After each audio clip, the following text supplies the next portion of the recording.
샬롬 할렐루야. 3차 영혼yok 세 번째입니다. 천지 만물을 지으시고 주관하시는 전능하신 하나님께서는 우리가 기도하며 응답을 주시겠다 약속하셨지요. 사랑하는 자녀들을 축복하기를 기뻐하시는 우리의 아버지이십니다.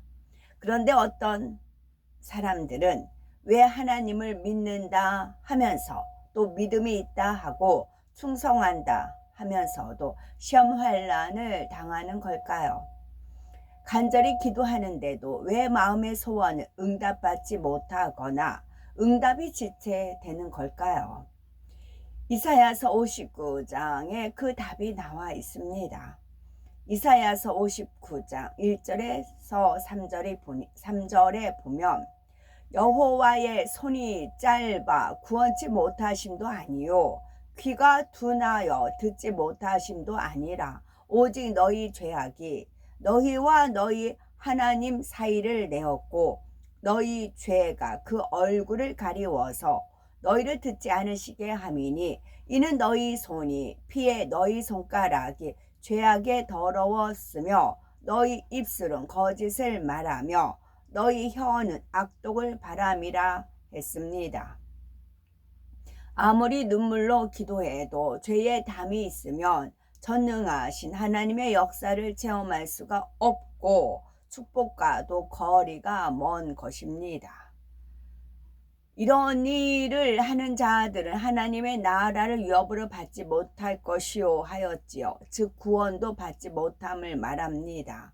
그러니 육체의 일을 범하고 있는 사람이 하나님 이러이러한 문제에 응답해 주세요 라고 기도하면 하나님께서는 먼저 네가 죄에서 떠나라 회개하고 돌이킨 후에 나에게 와서 구해라 하시는 것입니다. 응답과 축복, 천국과 영생을 얻는 비결은 바로 예수 그리스도의 보혈의 공로를 힘입어 죄를 버리는 데 있습니다. 더러운 것 나오죠. 더러운 것이란 육적으로 때가 묻어서 더러운 것이 아니라 영적으로 더럽다는 의미입니다. 이는 특정한 어느 한 가지 죄만을 칭하는 것이 아니라 어떤 죄성이든 일반적인 수준을 넘어서 난잡하게 드러나는 것을 다 포함하는 표현이지요. 사람에게는 조상으로부터 물려받은 죄성들이 있어서 미움이나 시기, 간음 같은 것이 있을 수 있습니다. 어차피 사람이 주님을 영접하고 성령을 받기 전에는 세상의 죄악에 물든 채로 살아가기 때문에 특별히 도를 넘어서게 악한 사람이 아니라도 생각이나 행함으로 범죄할 수 있지요. 그런데 더러운 것은 일반적인 수준을 넘어서 인륜을 저버리고 도의를 벗어나는 범죄들입니다. 음행 하나만 봐도 일반적으로 일어나는 음행을 넘어서 무사람들의 눈살을 찌푸리게 하는 충격적인 일들이 있습니다. 레위기 18장 6절에 너희는 골육 지친을 가까이 하여 그 하체를 범하지 말라 하였고 계모나 어머니, 장모, 자매나 의붓자매, 손녀, 외손녀, 고모, 이모, 백숙모를 범치 말라 합니다.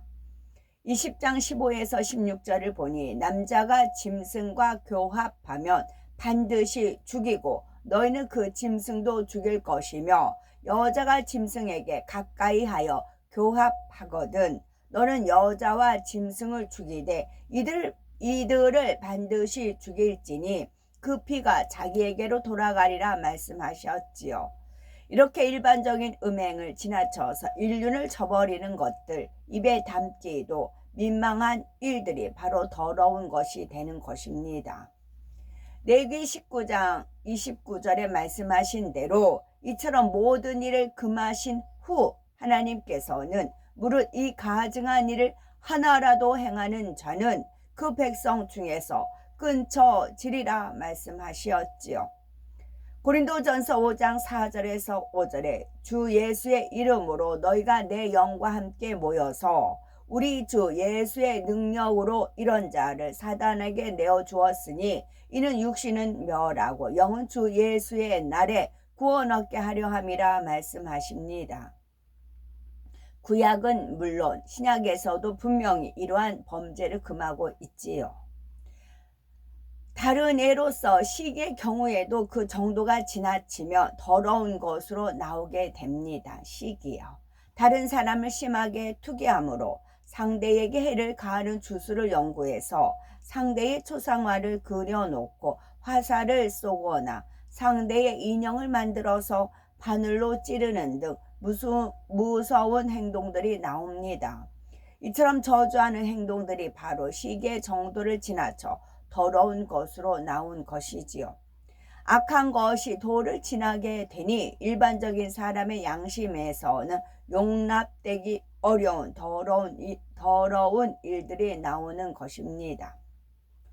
두 번째, 호색이라는 뜻은 여색을 좋아함 또는 탐색, 탐음이라고 나오는데 성경에서도 비슷한 의미로 사용되지요. 곧 색욕을 쫓아서 각종 옳지 않은 행동을 하는 것이며 생활, 태도 전부가 음란을 쫓아 행하며 음란에 젖은 생각과 말과 행동 가운데 살아가는 것을 말합니다. 이렇게 색을 쫓아가다 보면 일반적인 수준을 벗어난 음행들도 나오게 되지요.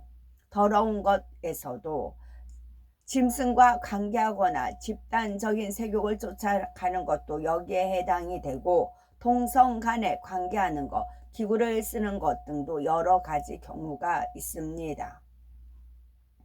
그런데 세상이 점점 죄에 물들어가는 만큼 호색적인 것들에 대한 사람들의 죄의식이 점점 무뎌져 가는 것이지요. 예를 들어 하나님께서는 너는 여자와 교합함 같이 남자와 교합하지 말라. 이는 가증한 일이니라. 누구든지 여인과 교합하듯 남자와 교합하면 둘 다 가증한 일을 행함인즉 반드시 죽일지니 그 피가 자기에게로 돌아가리라 말씀하셨지요. 그런데 이렇게 단호하게 금하신 것을 세상에서는 인정하는 흐름이 생기는 것입니다. 가령 동성 연애자들을 옹호하는 이익단체를 만들어서 죄악으로 보는 것이 아니라 단지 성적인 성향이 다른 것이라고 생각하고 그들의 인권을 존중해 줘야 한다라고 주장합니다. 심지어 동성 연애자를 성직자로 임명하는 것도 있고 교회 안에서 동성 간의 결혼을 인정하는 경우까지 있는 것을 보게 됩니다. 그러나 이는 분명 하나님을 대적하고 성경을 거역하는 것임을 알아야지요. 하나님께서는 분명 순리를 벗어난 부끄러운 것이요 그들의 그릇 때문에 상당한 봉을 받는 것이라 말씀하십니다. 구원을 받을 수 없다고 하시며 이들이 하나님께 예물을 드린다 해도 받으시는 것이 아니라 오히려 그 예물조차 가증하다 하십니다. 또한 타고난 성별을 바꾸는 것도 하나님 앞에서는 용납되지 않는 일입니다. 곧 몸은 여자인데 자신을 남자로 여기거나 몸은 남자인데 여자로 생각하는 것들도 하나님 앞에 합당하지 않은 것입니다. 음행이나 더러운 것, 호색 이런 것들은 세상이 죄악으로 관영하게 되면서 가장 두드러지게 나타나는 일들입니다. 오늘날 음행이 너무나 많이 나타나는데도 온 세상에 죄가 만연해 있으니 그것이 얼마나 수치스럽고 하나님의 뜻을 거역하는 일인지 잘 인식조차 못하는 것을 볼 수 있지요. 우리는 그만큼 심판의 때가 가까움을 깨달아야 합니다. 우상숭배는 육적인 우상숭배와 영적인 우상숭배가 있습니다. 첫째, 육적인 우상숭배라는 것은 사람이 하나님을 찾지 않고 목석이나 금속으로 만든 형상들 앞에 경배하며 섬기는 것을 말하지요. 이러한 우상숭배는 하나님께서 가장 싫어하시는 죄 중에 하나입니다. 출애굽기 20장 4절에서 6절에 너를 위하여 새긴 우상을 만들지 말고 또 위로 하늘에 있는 것이나 아래로 땅에 있는 것이나 땅 아래 물속에 있는 것에 아무 형상이든지 만들지 말며 그것들에게 절하지 말며 그것들을 섬기지 말라. 나 여호와 너희 하나님은 질투하는 하나님인즉 나를 미워하는 자의 죄를 갚되 아비로부터 아들에게로 3, 4대까지 이르게 하거니와 나를 사랑하고 내 계명을 지키는 자에게는 1000대까지 은혜를 베푸느니라 말씀하십니다. 대대로 우상을 심하게 섬겨온 가정들을 보면 늘 원수 마귀가 시험 환난을 가져다 주고 그 자손들 가운데서도 우환과 질고가 끊이지 않는 것을 볼 수 있습니다. 특히 귀신 들린 사람, 정신 이상자, 알코올 중독자 등 영적으로 회방받는 경우가 많지요. 그 후손들이 주님을 영접하고 하나님을 믿으려 해도 원수 마귀가 계속 회방을 하므로 신앙생활 하는 데 있어서 남들보다 많은 어려움을 겪는 것을 봅니다. 운세를 보고 점을 치는 등 주술적인 데 의지하는 것들도 결국 우상 숭배의 하나로서 특히 믿는 사람들이 이런 일을 할 때는 영적인 음행이요 하나님을 심히 서운케 하는 일입니다. 두 번째, 영적인 우상. 참 신이신 하나님을 알고 믿는다 하는 사람들이 하나님보다 더 사랑하는 것이 있을 때는 그것이 영적으로 우상이 됩니다. 하나님을 믿는다면 마땅히 하나님을 제일로 사랑해야 하는데 거기서 벗어나 본분을 저버리는 것입니다. 우리가 하나님을 가장 사랑해야 하는 이유는 하나님을 가장 사랑할 때라야 온전히 하나님의 말씀대로 살 수가 있기 때문이며 하나님을 사랑할 때라야 구원을 받고 더 좋은 천국을 침노에 들어갈 수 있기 때문입니다. 한 종이 두 주인을 섬길 수 없다라는 말씀처럼 세상 것을 마음에 두어 사모하게 되면 그만큼 하나님의 사랑이 마음에 없는 것이요 영의 세계를 사모하기보다는 육의 것들을 기뻐하며 추구해 나가게 됩니다. 사도행전에 나오는 아나니아와 삽비라 부부가 처음에는 하나님에 대한 열심이 있어서 자기 소유를 다 드리고자 땅을 팔았지요. 그런데 탐심이 틈타게 되자 땅 판 돈의 일부를 숨기게 되었고 결국 성령을 속인 죄로 저주를 받아 그들의 혼이 떠나고 말았습니다. 하나님을 섬긴다 하면서도 물질을 더 사랑하게 되니 결국 멸망의 길로 간 것이지요.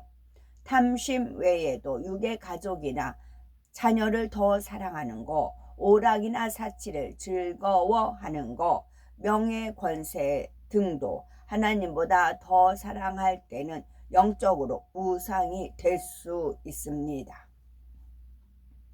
죄와 의와 심판을 밝히 알려주고 맑은 물과 같이 씻어주는 성결의 말씀을 들을 때 신속하게 거룩함을 이루어서 거룩하게 구별된 자녀들에게 임하는 하나님의 권능으로 온 세상에 하나님의 영광을 나타내야 되겠습니다.